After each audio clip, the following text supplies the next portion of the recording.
అందరికీ నమస్కారం. శ్రీమాత్రి నమః. తులారాశి వారికి 7, 8, 9 తేదీల్లో జరిగేది తెలిస్తే ఖచ్చితంగా ఆశ్చర్యపోతారు.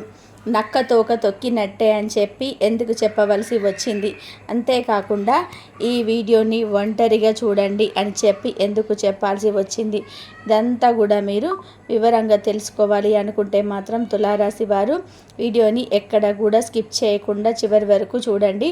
అప్పుడే మీకు పూర్తిగా అర్థమవుతుంది. ఈ వీడియోను కనుక మీరు స్కిప్ చేశారు అంటే మీకన్నా దురదృష్టవంతులు మరొకరు ఉండరు అని చెప్పుకోవచ్చు అన్నమాట. అంతేకాకుండా ఎంతో ఫుల్ ఇన్ఫర్మేషన్ని సేకరించి మరి ఈ వీడియోలో క్లుప్తంగా వివరించడం అయితే జరిగిందండి. అంతేకాకుండా మీకు ఎటువంటి నష్టాలు రాబోతున్నాయి, ఆ నష్టాల నుంచి కష్టాల నుంచి తప్పించుకోవాలి అంటే ఎటువంటి పరిహారాలు అనేటివి చేపట్టాలి, ఎటువంటి పరిహారాలు చేసుకుంటే మీ జీవితం అనేది సుఖవంతవంతంగా మారుతుంది అనంతా కూడా తెలుసుకోవాలి అనుకుంటే మాత్రం వీడియోని దయచేసి ఎక్కడ కూడా స్కిప్ చేయొద్దండి, చివరి వరకు చూడండి. అప్పుడే మీకు పూర్తిగా అర్థమవుతుంది. ఇక ఆలస్యం చేయకుండా వీడియోలోకి అయితే వెళ్ళిపోదామండి. వీడియోలోకి వెళ్ళే ముందు ఒక చిన్న రిక్వెస్ట్, మొదటిసారిగా మన ఛానల్లోకి వచ్చినట్లయితే మన ఛానల్ని సబ్స్క్రైబ్ చేసుకొని వీడియోకి ఒక లైక్ ఇవ్వడం మాత్రం అసలు మర్చిపోవద్దండి. ఎందుకంటే మీరు ఇచ్చే లైక్ వల్ల నాకు కొంచెం మోటివేషన్గా ఉంటుంది. మరి కొంతమంది తులారాశి వారికి వీడియో రీచ్ అయ్యే అవకాశం అయితే ఖచ్చితంగా ఉంటుందన్నమాట. ఇక తులారాశి వారు వ్యక్తిగతంగా విషయానికి వస్తే చాలా అంటే చాలా మంచివారు, అంతేకాకుండా చాలా అంటే చాలా కష్టజీవులని చెప్పుకోవచ్చు అనమాట. వీరికి ఊహ తెలిసిన దగ్గర నుండి కూడా తులారాశి వారిని మనం గమనించినట్లయితే కనుక ఎంత చదువుకున్నా కూడా, లేదా చదువుకున్న వాళ్ళల్లో కూడా వాళ్ళ చదువుకి తగిన ఉద్యోగం చేయకుండా వేరే చిన్న చిన్న జాబ్ అనేది చేస్తూ ఉంటారనమాట. అంతేకాకుండా ఎంత కష్టపడినా కూడా, ఎన్ని డబ్బులు సంపాదించినా కూడా, అంటే డబ్బులు సంపాదన ఎదుటి వ్యక్తితో ఎలా పోల్చుకుంటూ ఉంటారు. ఇదేం తప్పేం కాదండి, తప్పని కూడా ఇక్కడ చెప్పడం లేదు. లైఫ్లో ఆ స్పోర్టివ్నెస్ అనేది ఉండాలి అన్నమాట. అంటే వారికంటే మేము ఇంకా కష్టపడాలి, వారి మీద మేము గొప్ప స్థాయిలో ఉండాలి, వారి మీద మాకు ₹1 ఎక్కువ రావాలి అయినా స్పోర్టివ్గా ఉంటే ఆ యొక్క చేసే యొక్క ఇంట్రెస్ట్, ఆసక్తి అనేది ఇంకాస్త పెరుగుతుందన్నమాట. అదేవిధంగా తులారాశి వారికి కూడా మేము ఏదో ఒక పని చేయాలి, మాకు ₹1 రావాలి, మేము కష్టపడాలి, ఆ కష్టానికి తగినట్టు డబ్బు మేము చూసుకోవాలి అని చెప్పి ఎక్కువగా ఏ పని చేద్దామా అని చెప్పి ఆలోచిస్తూ ఉంటారనమాట. ఏదైనా కానీ ఒక్క పనితో వీళ్ళు సర్దుకుపోరు. 1కి 4 పనులు కల్పించుకొని 4 దారులను సంపాదించే మార్గాలను ఎప్పటికప్పుడు వెతుక్కుంటూ ఉంటారనమాట అని చెప్పుకోవచ్చు అనమాట. ఇక ముఖ్యంగా తులారాశి వారు చిన్న వయసు నుంచే డబ్బును సంపాదించడం, డబ్బు యొక్క విలువ, డబ్బు యొక్క జాగ్రత్త, ఇదంతా కూడా బాగా తెలిసి ఉంటుంది. డబ్బుని సంపాదించడంలో చిన్న వయసు నుంచే కూడా తేరిపోయి తెలివిని మించిపోయి ఉన్నారు డబ్బు సంపాదించిన విషయాలు అని చెప్పేసి మనం చెప్పుకోవచ్చు అనమాట. ఇక ముఖ్యంగా తులారాశి వారు కుటుంబానికి ఎక్కువ ప్రాముఖ్యతనిస్తారు. కుటుంబం అన్నా, లేదా తన యొక్క లైఫ్ పార్ట్నర్ అన్నా, బిడ్డలన్నా, తల్లిదండ్రులన్నా కూడా చాలా విలువనిస్తారు. సమాజంలో, సంఘంలో తన కుటుంబానికి తనకి ఒక ప్రత్యేకమైన గుర్తింపు, ఒక ప్రత్యేకమైన విలువని తీసుకొచ్చి పెట్టాలి అని చెప్పి ఎప్పటికప్పుడు కూడా పాటు పడిపోతుంటారనమాట. తమ బిడ్డల్ని ఒక మంచి పొజిషన్లో ఉంచడం కోసం మంచి స్కూళ్ళల్లో జాయిన్ చేస్తారు, పెద్ద కాలేజీలలో జాయిన్ చేస్తారు. బిడ్డలకి ఒక భవిష్యత్తు అంటే ఒక మంచి బాటని చాలా అందంగా ఏర్పరుస్తారు అని చెప్పుకోవచ్చు. ఇక ముఖ్యంగా తులారాశి వారి యొక్క పనితీరు అంటే పనిచేసే పద్ధతి, ఏ పనైనా కానివ్వండి, వీరు చేస్తున్న బిజినెస్ అయినా కానీ, వృత్తి అయినా కానీ, ఉద్యోగం అయినా కానీ, చిన్న పెద్ద బిజినెస్లు ఏవైనా కానివ్వండి, వీరికంటూ ఒక ప్రత్యేకమైన స్థానాన్ని, వీరికంటూ ఒక ప్రత్యేకమైన గుర్తింపుని ఏర్పరచుకుంటారనమాట. వీరు ఏ పని చేసినా కూడా ఆ పనిలో ఎటువంటి లోటు లేకుండా చేస్తారనమాట. కొంచెం ఆలస్యం అయినప్పటికీ కూడాను ఆ పనిలో ఎదుటివారి ఏలెత్తి చూపించే విధానంగా, ఎదుటి వాళ్ళు వంక పెట్టే విధానంగా ఆ పనులు ఉండవు. చాలా సక్సెస్ఫుల్గా 10 మందికి నచ్చే విధానంగా ఆ పనులు ఉంటాయని చెప్పుకోవచ్చు అన్నమాట. ఇక ముఖ్యంగా తులారాశి వారు ఎదుటి వారి చేత శభాష్ అనిపించుకునేట్టుగా వీరి యొక్క మాట తీరు ఉంటుందన్నమాట. తులారాశి వారు ఆడవారైనా మగవారైనా కానివ్వండి, చాలా అంటే చక్కగా చాలా అందంగా ఉంటారు. మంచి హైట్ ఉంటారు. హైట్కు తగ్గ వెయిట్ ఉంటారు. ఆడవాళ్ళకైతే చక్కటి అందమైన రూపము, మంచి ఒక దట్టమైన కురులు అన్నమాట. చూడడానికి చాలా ఆకర్షణీయంగా పెద్ద పెద్ద నేత్రాలు, విశాలమైన నుదురుతోటి ఎదుటి వారిని ఇట్టే ఆకర్షించే విధానంగా మాట తీరు. మగవాళ్ళైనా కానివ్వండి, చక్కటి హైటుకు తగ్గట్టు వెయిటు, మంచి క్రాఫు, మంచి మాట తీరు, ఎదుటి వారిని ఇట్టే ఆకర్షించేస్తుంటారనమాట. తులారాశి వారు నలుగురిలోకి వెళ్తే చాలా తేలికగా కలిసిపోతారు. కొంచెం మొదట్లో బిడియం, సిగ్గు, మొహమాటం చూపించినప్పటికీ కూడాను కొంచెం అలవాటు పడితే కలుపుగొలుపు మనుషులు అని చెప్పి తులారాశి అని చెప్పుకోవచ్చు అనమాట. చాలా ఈజీగా కలిసిపోతారు. ఎదుటి వారి కలవరించేట్టుగా చేసుకుంటారనమాట. ఎప్పుడైనా కానివ్వండి, మంచి వాళ్ళని మనుషులు ఎప్పుడు కూడా మర్చిపోరు, కలవరిస్తూ ఉంటారనమాట. అదేవిధంగా తులారాశి వారు ఎదుటి వారు కష్టాల్లో ఉన్నారు అంటే చూస్తూ అస్సలు ఊరుకోరనమాట. వాళ్ళ కష్టాలను తీర్చే మార్గాన్ని వారికి చెప్తారు. వారి కష్టాలు తీరిపోయే ఉపాయాలను వారికి చూపిస్తూ ఉంటారు. ఎప్పటికప్పుడు కూడా ఎదుటి వారికి సహాయం చేసే మనస్తత్వంతో చాలా మంచి మనసుతోటి ఉంటారని చెప్పుకోవచ్చు. ఇక తులారాశి వారు అంటే ముఖ్యంగా బిజినెస్ పార్ట్నర్ ఎవరైతే ఉంటారో, వీరితో పాటుగా పనిచేసే బిజినెస్ పార్ట్నర్స్ ఎవరైతే ఉంటారో, ఈ పార్ట్నర్ వల్ల కొంచెం మోసపోవడం అయితే కనిపిస్తుందన్నమాట. కాబట్టి మీరు ముఖ్యంగా తెలుసుకోవాల్సింది ఇక్కడ, ముందు జాగ్రత్తగా తెలుసుకోవాల్సడానికి నేను ముందే చెప్తున్నాను. ఎందుకంటే ఈ యొక్క పార్ట్నర్ వల్ల మీరు చేస్తున్న వ్యాపారాలలో, బిజినెస్లలో కొంచెం నష్టాలు అయితే రాబోతున్నాయి. కాబట్టి మీరు బిజినెస్కి సంబంధించి ఏదైనా కానీ ఒక నిర్ణయాన్ని తీసుకునేటప్పుడు 1కి 10 సార్లు ఆలోచించి కేవలం మీ పార్ట్నర్ ఒపీనియన్ మేరకు మాత్రమే కాకుండా మీ యొక్క రిలేటివ్లో తెలిసిన వాళ్ళని అడగడం, బంధువులను అడగడం, కుటుంబంలో లైఫ్ పార్ట్నర్ని సంప్రదించుకోవడం, ఇటువంటివి చేసి ఆ యొక్క బిజినెస్కి సంబంధించినవి ఆ వర్క్లో ఒక అడుగు ముందు వేయడం మంచిదన్నమాట.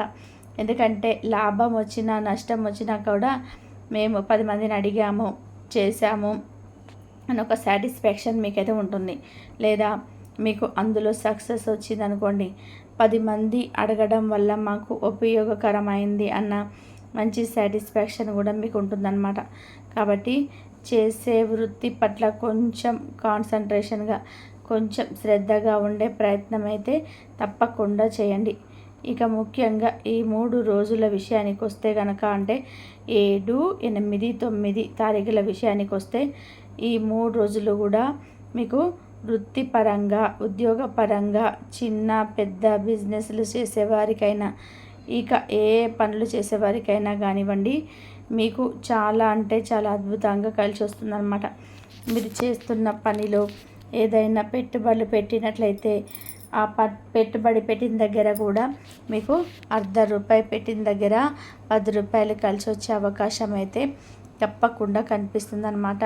కాబట్టి మీరు సంపాదించుకోవడానికి, లక్ష్మీదేవి అనుగ్రహించడానికి ఇది మీకు అనుకూలమైన సమయం.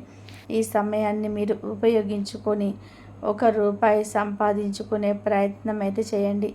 ఇక ముఖ్యంగా కుటుంబానికి సంబంధించి వస్తే, భార్యాభర్తల మధ్య మంచి అనుకూలత, ఒకరినొకరు అర్థం చేసుకోవడం, కుటుంబంతో మంచిగా ఒక ఏకాభిప్రాయంగా ఉండడం, సంతానపరంగా అనుకూలత, తల్లిదండ్రుల పరంగా అనుకూలత,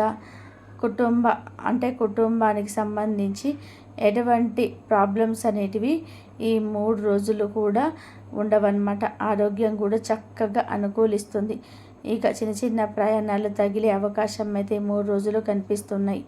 ప్రయాణాలు చేసేటప్పుడు జాగ్రత్తగా వహించండి. బైక్ మీద వెళ్ళేటప్పుడు హెల్మెట్ ధరించండి. కారులో వెళ్ళేటప్పుడు సీట్ బెల్ట్ని ధరించండి. రోడ్డు దాటేటప్పుడు కాస్త చిన్నగా చూసుకుంటూ రోడ్డు దాటితే ప్రయత్నం చేయండి. ఇక రియల్ ఎస్టేట్ పనులు చేసేవారికి, రాజకీయ రంగంలో ఉన్నవారికి, సినీ రంగ పరిశ్రమలో ఉన్నవారికి కూడా ఈ 3 రోజులు చాలా అద్భుతంగా కలిసి వచ్చే అవకాశం అయితే కనిపిస్తున్నాయి అన్నమాట. ఇక విద్యార్థుల విషయానికి వస్తే విద్యార్థుల పరంగా కూడా తులారాశి వారికి ఈ 3 రోజులు కూడా చాలా అద్భుతంగా కలిసి వస్తుంది. కష్టే ఫలి అని చెప్పి అంటూ ఉంటారు కదండి. మీరు ఎంత కష్టపడతారో ఆ కష్టానికి తగిన ప్రతిఫలం అనేది ఖచ్చితంగా మీకు వచ్చి తీరుతుందన్నమాట. మీరు ఇప్పుడు ఎంత కష్టపడతారో మీకు భవిష్యత్తులో ఆ కష్టానికి తగిన ప్రతిఫలం 100కి 100% వస్తుంది. కాబట్టి కొంచెం కష్టపడే ప్రయత్నం చేయండి. మంచిగా చదువుకోండి. అది మీ భవిష్యత్తుకు ఒక మంచి పునాది అవుతుంది అన్న విషయాన్ని అయితే తప్పకుండా మీరు గుర్తుంచుకోండి. ఇక ఎవరైతే సంతానం కోసం ఎదురు చూస్తూ ఉన్నారో సంతాన పరంగా కూడా మీకు చాలా అంటే చాలా అనుకూలంగా ఉంది అని చెప్పి చెప్పుకోవచ్చు అన్నమాట.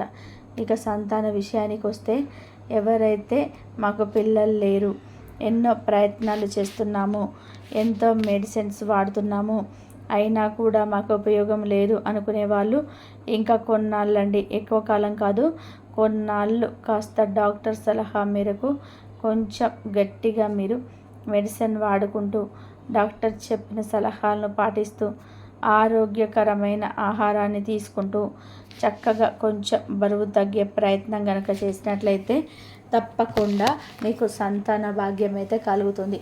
ఇక ఎవరైతే వివాహం కోసం ఎదురు చూస్తూ ఉన్నారో వారికి వివాహ యోగ భాగ్యం కూడా కలిగే అవకాశం ఉంది. ఇక ముఖ్యంగా మీ యొక్క తులారాశి వారికి బంగారం కొనే ఆ సూచనలు అయితే కనిపిస్తూ ఉన్నాయి. బంగారం కొనాలి అనుకుని చెప్పి బంగారం రేటు పెరిగిపోతుంటే అని చెప్పి దాచుకున్న సొమ్ము ఏదైతే ఉందో ఆ సొమ్ముతోటి బంగారం కొనాలని చెప్పి చూస్తున్నారండి. మీరు తీసుకునే నిర్ణయం అనేది ఖచ్చితంగా కూడా మీ భవిష్యత్తులో లాభాన్ని అయితే ఇస్తుందన్న విషయాన్ని అయితే గుర్తుపెట్టుకోండి. ఇక ఎవరైతే భూమి మీద డబ్బు పెట్టాలని చెప్పి చూస్తున్నారో వారు కొంచెం ఆలోచించుకొని నిర్ణయం అయితే తీసుకోండి. ఇక నూతన గృహప్రవేశ యోగం కూడా తులారాశి వారికి అయితే కనిపిస్తూ ఉంది. కాబట్టి ఖచ్చితంగా మీరు తీసుకునే నిర్ణయం ఇప్పుడు భవిష్యత్తులో మీరు బాధపడకుండా ఉండేలా చూసి తీసుకోండి. ఎందుకంటే కొంతమంది అపార్ట్మెంట్ మీద ఇంట్రెస్ట్ చూపిస్తారు, కొంతమంది ఏమో మామూలు ఇండివిజువల్ హౌస్ మీద ఇంట్రెస్ట్ చూపిస్తుంటారు, కొంతమంది ఏమో ఖాళీ స్థలం తీసుకుందామని చెప్పి అనుకుంటుంటారు. కాబట్టి కుటుంబం అంతా కూడా ఒక చోట కూర్చొని దాని ప్రకారంగా నిర్ణయం తీసుకొని దానికి తగ్గట్టుగా ఒక స్టెప్ ముందుకు వేయండి. అప్పుడు మీకు భవిష్యత్తులో బాధపడే అవకాశం అయితే ఉండదన్నమాట. ఎందుకంటే తులారాశి వారికి ఖచ్చితంగా మీరు తీసుకునే నిర్ణయాల వల్ల అయ్యో ఆ రోజు అలా చేసే ఉంటే బాగుండేది అని చెప్పి మీకు అనిపిస్తుందన్నమాట. కాబట్టి ఈ నిర్ణయం కూడా కొంచెం ఆలోచించి తీసుకుంటే బాగుంటుందన్నమాట. ఇక ఓవరాల్గా అంటే మీకు కాస్త నరదిష్టి ఉందండి. ఈ నరదిష్టిని తొలగించుకోవడం కోసం ప్రతిరోజు కూడా రాళ్ళ ఉప్పు ఉంటుంది కదా, ఆ రాళ్ళ ఉప్పుతో దిష్టి తీసేసుకుంటూ ఉండడము, ప్రతి సోమవారం కాకపోయినా కుదిరిన సోమవారాలమైన శివాలయానికి వెళ్ళడము, ఇంకా పరమేశ్వరుడికి అభిషేకాలు చేయించుకుంటూ ఉండడము, అక్కడ విభూతిని తెచ్చుకుంటూ ఆ విభూతిని నుదుటిన ధరించడము, ఇంకా వచ్చేసి ఆ విభూతిని స్నానం చేసే నీటిలో కొంచెం వేసుకొని స్నానం చేయడము. దీనివల్ల కూడా కొంచెం ఇంటికి ఒంటికి ఉన్న దిష్టి దోషాలన్నీ కూడా పూర్తిగా తొలగిపోయి చక్కగా మీకు నరదిష్టి లేకుండా పోయి మీరు ఏ పని చేసినా కూడా బాగా కలిసి వస్తుంది అన్న విషయాన్ని గుర్తుపెట్టుకోండి. ప్రతి మంగళవారం కూడా స్వామివారి యొక్క అంటే ఆంజనేయ స్వామి గుడికి వెళ్ళడము, స్వామివారి యొక్క సింధూరం తెచ్చుకోవడము, ఏదైనా ముఖ్యమైన పని చేసుకునేటప్పుడల్లా కూడా స్వామివారి యొక్క ఆ యొక్క తమలపాకుల మాలను సమర్పించుకొని మనసులో సంకల్పం చేసుకొని కోవడం. అంటే ఇది ఏదైనా ఒక ముఖ్యమైన పనికి వెళ్ళేటప్పుడు కూడా స్వామివారికి తమలపాకుల మాల మీద అంటే ప్రతి తమలపాకు మీద శ్రీరామ శ్రీరామ అని చెప్పి రాసి మీరు సంకల్పించుకొని అది మాలగా చేసి ఆ ఆంజనేయ స్వామి మెడలో వేసుకొని మీరు ఆ సంకల్పం అనేది ఖచ్చితంగా నెరవేరుతుందన్నమాట. ఇంకా అంతేకాకుండా రావి చెట్టు కింద ఆవు నేతితో దీపాన్ని వెలిగించుకున్న మీ యొక్క సంకల్పం అనేది తీరుతుందన్నమాట. ఇటువంటి చిన్న చిన్న పరిహారాలు అనేవి చేసుకుంటూ ఉండడం వల్ల మీరు ఏవైతే పనులు కావు అని చెప్పి అనుకుంటున్నారో ఆ పనులన్నిటివి ఖచ్చితంగా జరిగి తీరుతాయి. అన్న విషయాన్ని అయితే గుర్తుపెట్టుకోండి. ఇక ఓవరాల్గా అయితే మీకు ఈ 3 రోజులు కూడా చాలా అద్భుతంగా కలిసి వస్తుందండి. ఎటువంటి ప్రాబ్లమ్స్ అయితే ఉండవన్నమాట. అర్థమైంది కదా. మరి తులారాశి వారికి ఈ వీడియో నచ్చింది అని చెప్పి అనుకుంటున్నాను. నచ్చింది అనిపిస్తే వీడియోకి అయితే ఒక లైక్ ఇవ్వండి. మొదటిసారిగా ఛానల్లోకి వస్తే సబ్స్క్రైబ్ చేసుకోండి. మీరు ఇచ్చే లైక్ వల్ల మరికొంతమంది తులారాశి వ్యక్తులకు ఈ వీడియో రీచ్ అవుతుందని చెప్పి అనుకుంటాను. అంతవరకు కూడా స్వామివారి యొక్క ఆశీస్సులు, పరమేశ్వరుని యొక్క ఆశీస్సులు, మహాలక్ష్మి యొక్క కటాక్షం మీ మీద, మీ కుటుంబ సభ్యుల మీద ఎల్లవేళలా ఉండాలని చెప్పేసి మనస్ఫూర్తిగా కోరుకుంటూ ఇంతవరకు చూసినందుకు ధన్యవాదాలు.